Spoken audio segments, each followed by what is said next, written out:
I'd like to introduce you to a great friend of the team, a great personal friend of everybody at Crescent, and tonight's master of ceremonies in his new life as a presenter, Mr. James Haydon. Thank you. Thanks, Paul. Well, firstly, welcome everyone. It's great to see so many people coming in here tonight. Fantastic stuff to show your support. And it's amazing as I stand here in this sort of state-of-the-art facility to think that this is was a local little family-run business, and it's grown into this, running superbike teams and MotoGP teams and British superbike teams. It's a fantastic success story, and it's great to be part of it. For those of you who don't know, I mean, I spent sort of 4 seasons racing with these guys. We had a lot of success along the way, and they really, really mean a lot to me. It's a great team. And this year as well, I think that the way it's grown, the way it's looking, into World Superbike with such an exciting rider lineup. It really is looking fantastic. So in 2013, the Superbike came along, they grabbed more podiums, and then this year a bit of a gamble always to change your rider lineup. But what a lineup they've got, and I think that we're going to see the best Suzuki World Superbike team that we've seen in a very, very long while. But I'd like to introduce you first to the boss of Suzuki Great Britain's motorcycling division, and that is Masaki Kuwabara. Now, firstly, obviously, Crescent Suzuki, they've been selling Suzuki since 1963. I mean, that is an incredible relationship, and it must be very rare. Yes, we celebrated 50 years of Suzuki UK last year, and they are maybe one of the oldest dealer for us. Yeah. Now that's fantastic. Now this year, obviously they've grown. In 2012, they moved from British Superbikes to World Superbikes. And what was, you followed them every step of the way, and what was the thinking in going from the BSB to the World Superbikes? Oh, maybe there was some difficult time, but yeah, it's a good opportunity for them to try the World Superbike, and especially you have a collaboration with Yoshimura, Suzuki, and Crescent, one of the, I think, best collaboration. I agree. Now for 2014, the new riders, the bikes developing all the time. What are your hopes for the season? I was quite surprised with the Portimao test result. It's fantastic, wasn't it? For those of you who don't know, they were first and second. But to be honest with you, we have to pay the bonus to them. So if they win too much, it's a problem for Suzuki. Fantastic. Now, talking of Suzuki GB, this year you've got the new DL1000 V-Strong. It's a big model for you. What are your hopes for that model this year? Yeah, we had a dealer test ride event in Spain, and all the dealers who participate loved it. So it's a ride machine, good engine, good braking, good super clutch. So, and starting from 999 price. So I think if you are interested, please try it. Absolutely. Paul, will you have a one for people to try? Not necessarily today, but when it comes out. Okay, well you heard it here. You can come and try one here. We can give a big round of applause, please, for Masaki Kuwabara. Thank you.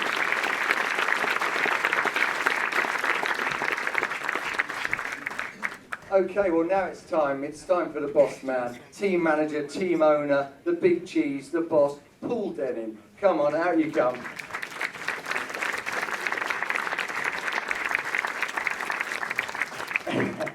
Now, Paul, what an exciting year. You've grown in World Superbike. We've spoken about, you got your first podium in 2012, and last year you're more competitive again. I think, because of that, it's enabled you to grow and attract the riders that you've got now. How excited are you, with this lineup for 2014? Well, really, as excited as you can imagine, that we worked very hard to achieve the riders that we've got, and to a certain extent we got lucky because it needs good timing. It needs other teams and other manufacturers to perhaps not be as ready to press the button as you are at that given time, or to present such a compelling case. So we've worked really hard, but equally the excitement at this time of year is not really what you feel. You feel more sort of tiredness because the season starts so early and finishes so late that the whole team have just done an amazing job to develop the bike as much as they have in the short time between the end of the Jerez race last year, and to go the direction that both Alex and Eugene have requested in terms of how the bike reacts to input and how the electronic control systems work. So it's been a real busy time. The bikes that you're going to see here on the stage go in the crates tomorrow morning first thing. The freight company arrives, takes I think 30 odd flight cases to Phillip Island, 7,500 kilos of stuff, and I guess we'll know where we're really at when we hit the start line in Phillip Island in a very short period of time.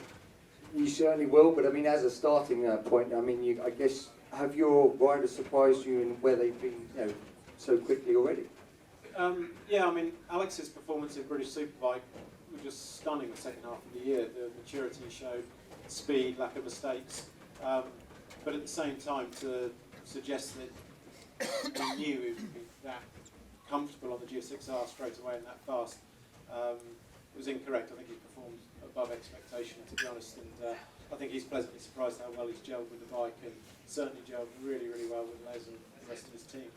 And yeah, with Eugene, known quantity, clearly last year with the results he's had, was the best available rider in the World Superbike Championship, and was very methodical, very calm.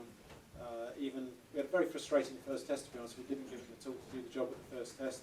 Had quite a few problems, but he stayed so positive with me that he's been quite an inspiration to the guys, really, in terms of dragging things forward. And as soon as the bike has felt like he's needed it to feel, he's been super fast as well. So it's early days. We've got an awful lot to do.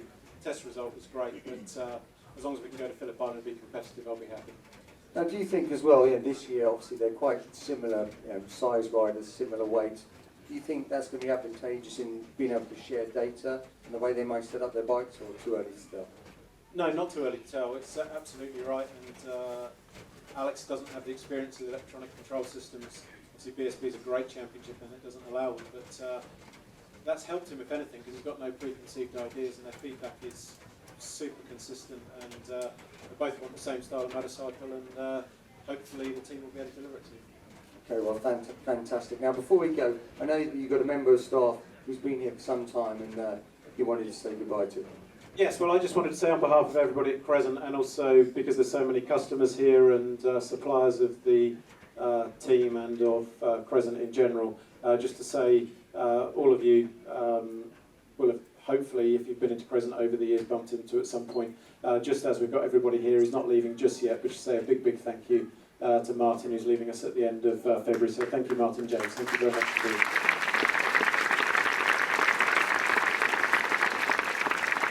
And equally, I'd just like to say, the team is supported very strongly by Suzuki, but at the same time, the total budget is the responsibility of our small business here at Crescent, and without sponsors becoming involved in the team, we're going absolutely nowhere. And we've got some new sponsors and some very loyal existing sponsors involved with the team. The new title sponsor, Voltcom, represented by Mark Kelly here somewhere this evening. Derek's here from new sponsor Objective Modernisation. Win and Michaela Acerbis, just like to say a big welcome to the Acerbis brand, to the team, and to Michaela. Thank you for coming over from Italy. Equally, Jacek from Poland. We have a new Polish sponsor, distributor of a lot of top motorcycle brands in that market. And Jacek Grandis, wherever you are, thank you very much for dragging over from Poland. It's really great to see the effort that our partners make. Giles and Ian from Watches of Distinction are here. Giles is wearing a particularly nice looking rose gold Amiga that he'll sell you if you're drunk later. And Tobin Jenkins, MD of Sign Language, our livery partner, and Perry and Mad Mike from Rossits. You would have seen that awesome looking Actros outside. That doesn't belong to us, it belongs to Mercedes commercials. And so thank you for all your new support as a new partner.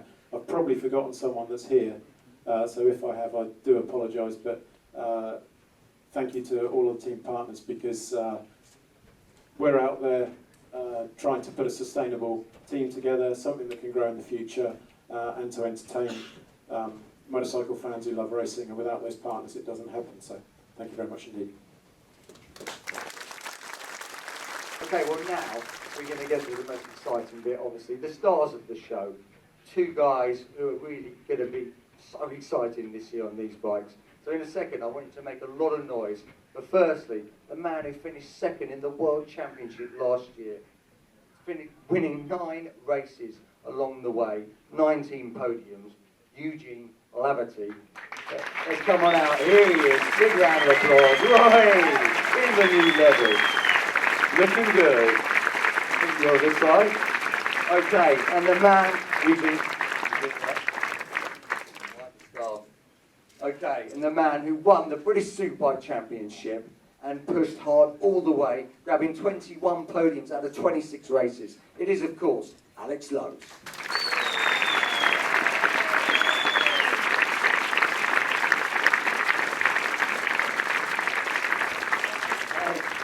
Look at that, liking it. Okay, Eugene, we'll start with you. Obviously, you're used to the World Superbike Championship. An amazing season for you last season. But it's all changed this year. Tell us, how did it come about? Well, the first half of last season was difficult. Come summertime, lunchtime, I wasn't sure where I was going to be going, whether GP or Superbike. And I was speaking with Paul Denning, obviously, about the move to Suzuki too. So started to talk. Won the last 2 races at Jerez. We started to talk a little bit more. And before I knew it, I was on the bike at the end of November in Jerez. And looking forward to the challenge, I have to say, so far so good. Now, you pushed Tom all the way for that World Championship last year.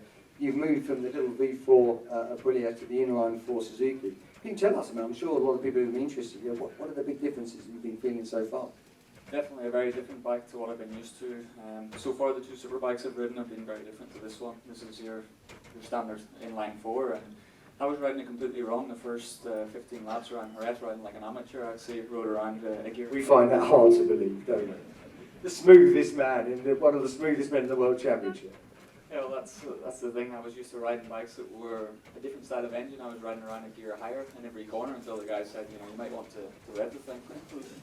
Let it have some. So once I understood what the engine took, I started to get a grasp for it, and then the sort of lap times we were putting out in Portimao was a little bit better even than my race winning pace last year when I won race 2, so that's definitely positive. That's got to be really, really positive. Now, is there anything that you've seen in these early tests so far that you think that's what I want to work on? Has there been any area that you think is something that you're going to have to concentrate on as a team so far? Well, it's been step by step. First off was electronics. We really had to rewrite everything and start from scratch again, but the work the boys did in 6 weeks was incredible.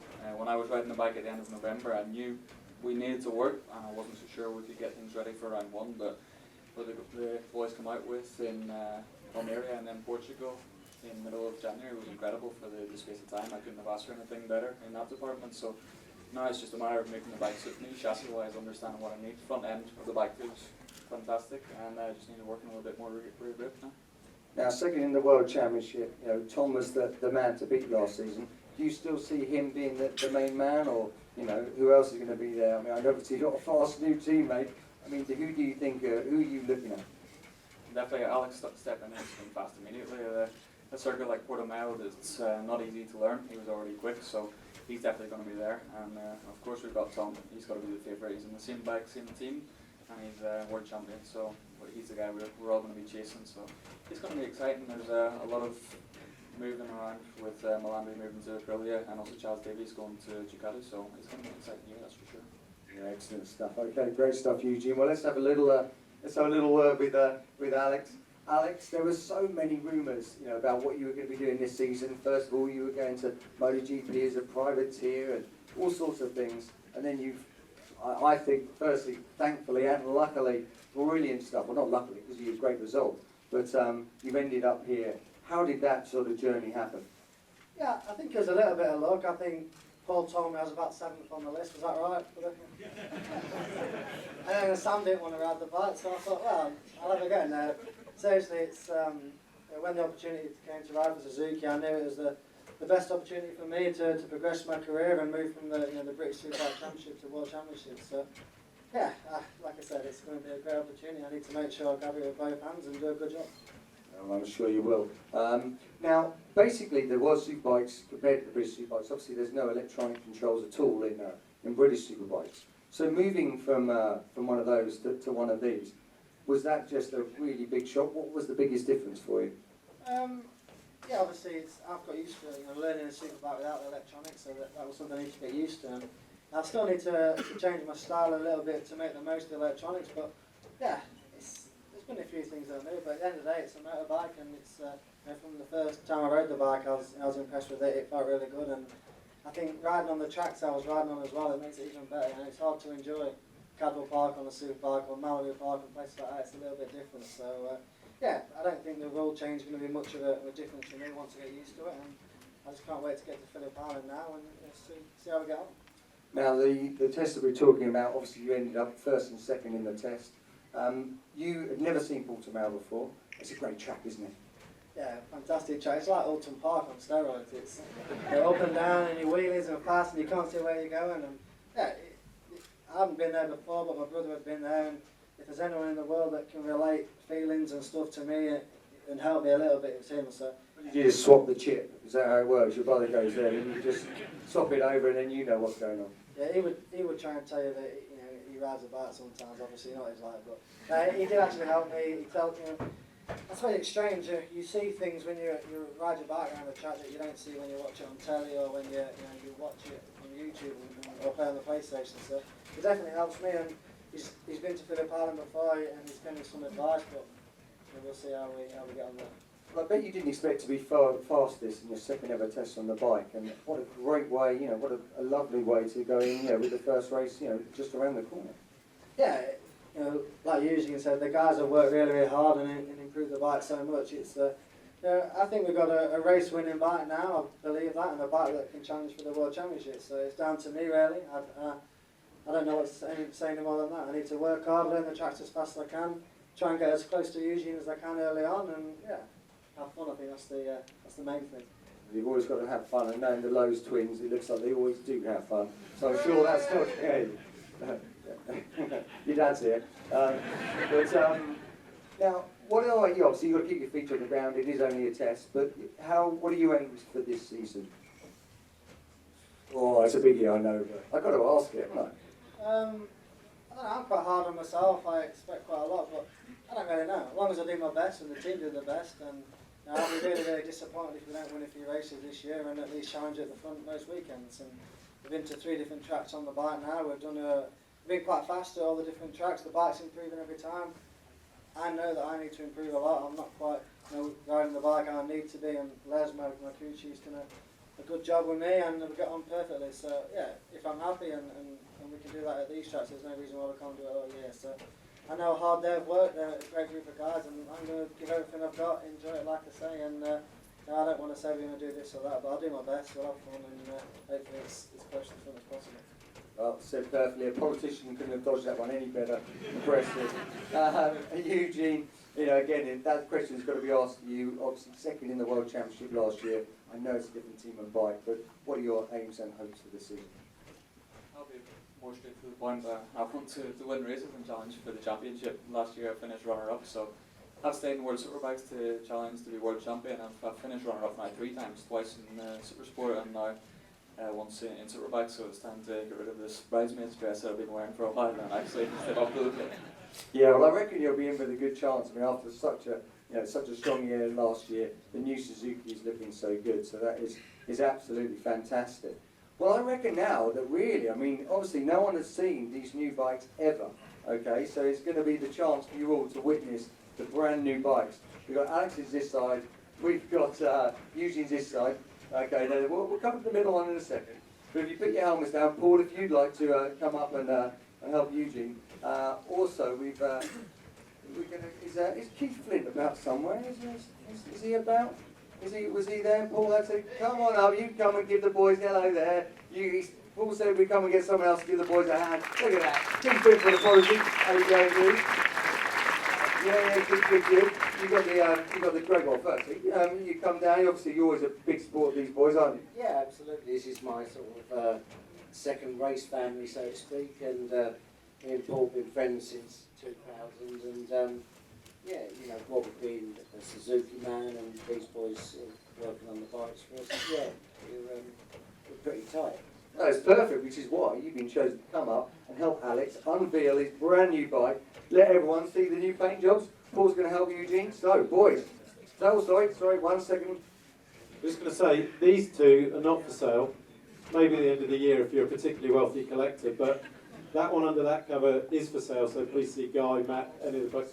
Yeah, we all know that. And yeah, no, we won't do this, we'll do it all at the same time. So 2014 GSX-R1000 replica, obviously looks great, Voltcom Crescent, and I'd just like to say a very quick thank you to James, a huge welcome to Alex, and an equally huge welcome to Eugene. They've been a pleasure to work with so far, and we're really all looking forward to the season. And thank you all for your support. Thank you very much indeed. Right then. Come on, boys. Take the clothes off. Oh, look at that.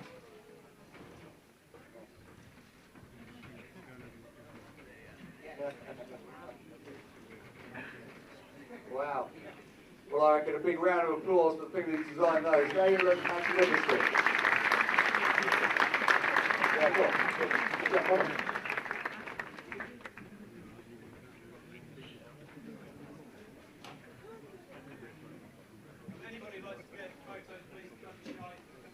Yeah, we're going to say, come on, grab the photos with the guys. The guys in the second afterwards as well. We'll also be doing a big signing for everyone who wants to grab autographs, photos, and it's also a chance to say a massive, massive thank you. Obviously, the evening doesn't stop now, but for everyone for coming and supporting these guys throughout the year. So thank you very much.